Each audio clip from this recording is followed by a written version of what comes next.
What's going on, everybody? This is Seahawks Today. I am Will Ortner, and the Seattle Seahawks have a player that has a whole lot to prove as we come down to the final 4 games of the NFL season. And that's not according to me.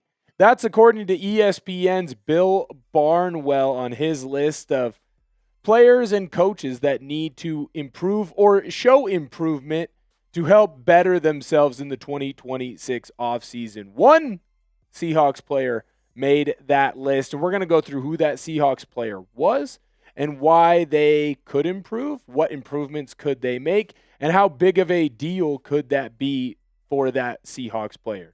What does that all entail? What is that all going to mean? But before we get into that, I want to ask if you want to join my gang. No, this isn't the bad type of gang. This is the Seahawks Today Noti gang. You love the Seattle Seahawks. You never want to miss a video. I got content coming out every single day for you surrounding the Seahawks, the team, the coaches, the players, anything that you could want to know about the Seahawks, I got here on the channel. So what I need you to do, go in, turn on notifications, and set the notifications to all. If you do that, you're going to get an alert on your phone the minute that a video drops from us. You can go in, watch the video, so that way you keep up with your team. Thank you guys so much for doing so. Now, the player that is on ESPN's list is, of course, Kenneth Walker III. And now you might be asking yourself, why would K9 be on there? Well, there's a multitude of different reasons, and Bill Barnwell goes into it here on this quote. After an impressive rookie season, the hope was always that Walker would string together a season full of big runs and challenge for Pro Bowl honors in the NFC. The 25-year-old has yet to get there, in part because the explosive runs haven't come back. Now, is it all on Kenneth Walker that these explosive runs have not come back? I would say no. And I'm not specifically just talking about this year, but I will get into this year here in a moment.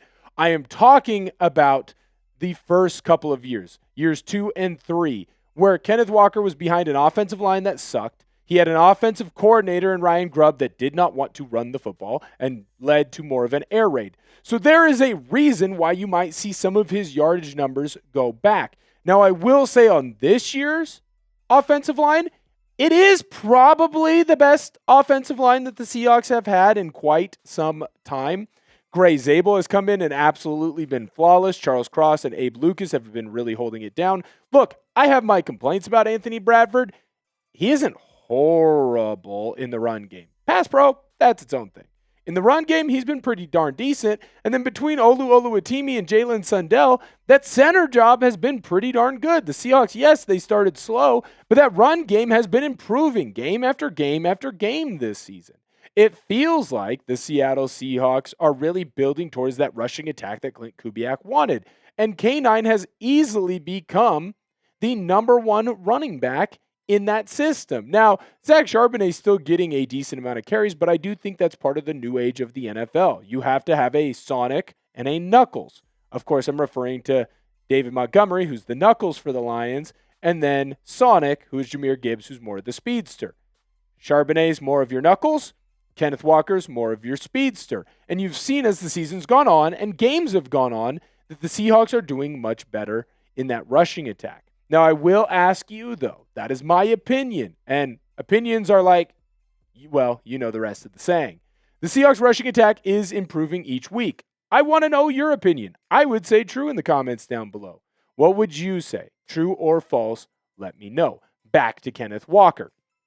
Barnwell had this to say about the running style that K9 employs in his rushing attack. Given Walker's boom or bust style, typically leads to middling success rates. Success rates means, is he getting above yards per expected average? So if he's supposed to get 3 yards on a run, he gets more than that.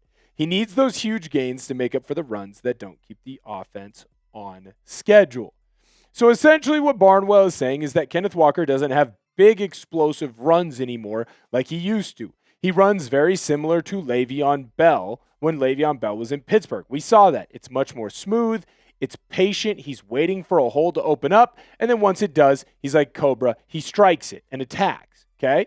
Well, we haven't really seen those big home run numbers from Kenneth Walker because they haven't been there. When you look at his entire career, look, in that rookie season, He's a 1,000-yard rusher. He has multiple 40-yard runs on the season. I think he ended up having 3, if I remember correctly. And since then, that number's only been one 40-yard rush throughout the rest of the 3 seasons. Obviously, in 2023, there's a little bit of a come down from that rookie year, but I would still say pretty darn decent year. Last year, some injury issues, Ryan Grubb, whole darn thing, so it's completely changed. And then this year, I would say he's actually on a pretty decent pace to help the Seahawks. But who knows? Maybe he'll get one of those big 40-yard runs against the Colts. I mean, shoot, it feels like he is so close to getting one every single week. I do have to take a break, though, from talking about Kenneth Walker because I want to make sure that we get a little bit of help here on today's video. Help us out. Like the video if you want the Seattle Seahawks to beat the Indianapolis Colts on Sunday. Like the video. Don't jinx it. Help us out. You want the Seahawks to win already. You might as well hit that thumbs up button. Back to Kenneth Walker. So what happens based on where his numbers are this year if he hits a big run or two? What will that lead to for Kenneth Walker? What will that lead to for the Seahawks offense? And why does he have so much to prove according to Barnwell? Well, it might be because he's in a contract year. We'll dive into those questions in just a moment, but I got to let you know about our good friends over at Prize Picks. This episode is brought to you by Prize Picks. It is the holiday season, the best time of year for sports. Bowl games, basketball matchups, playoff pushes, it is all happening at once. And while you and I are out here making decisions every day, what gifts to buy, what to eat, which game to watch, there is one place where it feels good to be right. Prize Picks. New feature alert. Prize Picks now has early payouts. If your lineup gets off to a hot start, you may now have the option to cash out those winnings before the game even finishes. On Prize Picks, how you play is up to you. If you want flexibility, choose Flex Play, where you can get paid even if one of your picks misses. And if you want the biggest payouts, go for the Power Play. No matter your play, Prize Picks is a great way to put your takes to the test. I have a 2-pick power play for this weekend's action. JSN, more on his receiving yards. Jared Goff helping us out, more on his passing yards. Download the Prize Picks app today and use code CLNS to get $50 in lineups after you play your first $5 lineup. That's code CLNS to get $50 in lineups after you play your first $5 lineup. Prize Picks. It's good to be right.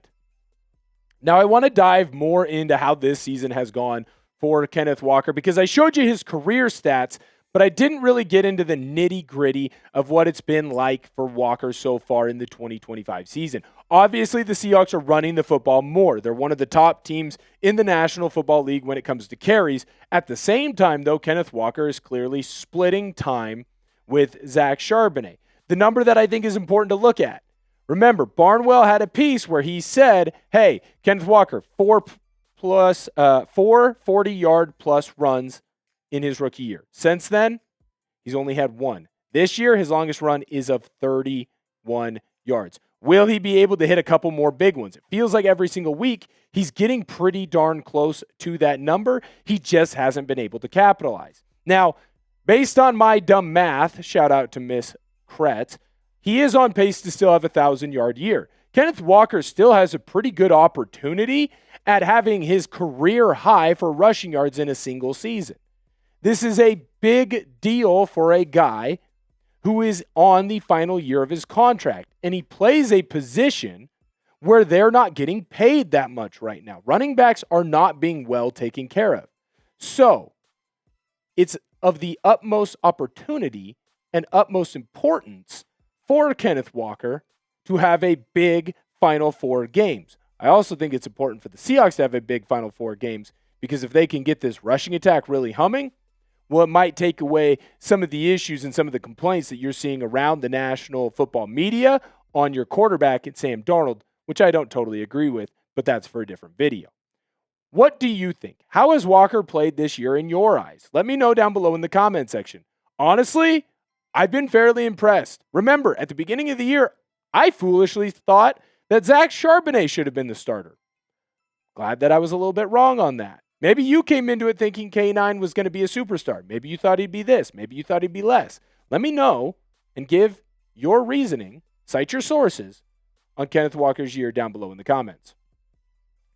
Remember, if he gets a couple of big yard chunks, not just games, but just yards in general, that is going to be gigantic while he goes in for a new contract. It's the final year of his deal.